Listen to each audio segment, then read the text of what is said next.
false.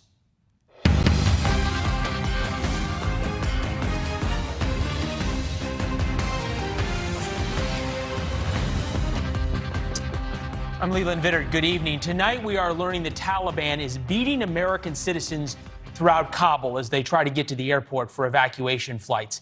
And yet the U.S. military can't leave the airport to protect them or to go get them. But today the president said for the first time that might change. But let me be clear. Any American who wants to come home, we will get you home. All right, how to do that will be up to the military. Our former Green Beret Master Sergeant is going to brief us on what kind of planning is happening right now for rescues.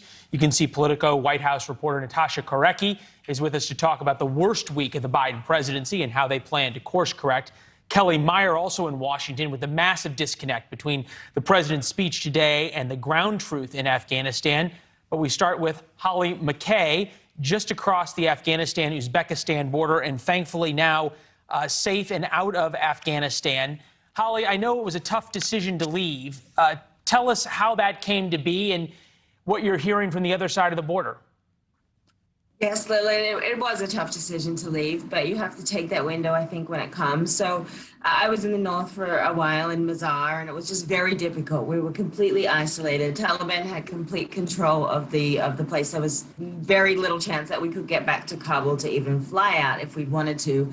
And so with a little bit of careful coordination and some great diplomacy behind the scenes, we actually got the Taliban leadership in the area to take us and coordinate some visas quickly, and then they escorted us through to the Uzbekistan border. So it was very last minute, and we just had to grab our things and kind of go. But in the end, really, talking to the Taliban, who were controlling all those roads, was the only way to safely get through a checkpoint. I think any other way to try to get out of the city under the radar, and it just wasn't going to happen. So it's stunning. It was a risk with reward.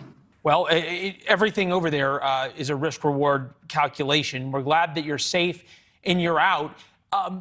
Obviously, the Taliban is sort of this disparate army, if you will, sort of a group of warlords that are all interconnected in one way or the other. What are you hearing about sort of the reprisals and attacks, not necessarily against Americans, but against the Afghans who worked with the United States? It's terrifying, and so many people are terrified. And every hour I'm getting notifications from people about somebody's business being broken into. Someone's gone to try to find information about people, even Afghans that are living in America at the moment. I was hearing a lot yesterday that even Afghans that are dual citizens of America and Afghanistan were having their passports confiscated by the Taliban just to make it that extra difficult for them to even get to the Kabul airport. So it's really disturbing. And people are they're absolutely terrified and hunkered down. And I think as the days and weeks unfold, we're going to see a lot more of that kind of behavior come through as the Americans prepare to leave. Were you able to watch President Biden's speech? I was, and I'm not sure where our president is getting information from, but it's incredibly difficult for anyone to get to the airport. The scenes are so chaotic. And I'll use the Brits for an example. They are able to round up their citizens and put them together in a safe house, and then somebody is going to get them together, taking them to the airport and going through a different sort of back entrance into the airport. And I can't understand why America cannot sort of follow in that lead and try to get people out in a much more efficient way. I think there's a lot of people who have those very same questions. Holly, thanks for joining us. We're glad you're out safe. And we're going to be checking in with you throughout next week as you make your journey back and continue to report on Afghanistan. Thanks, Leland. Thank you.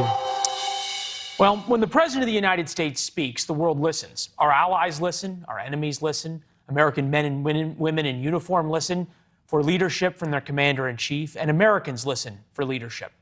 Sadly today, what we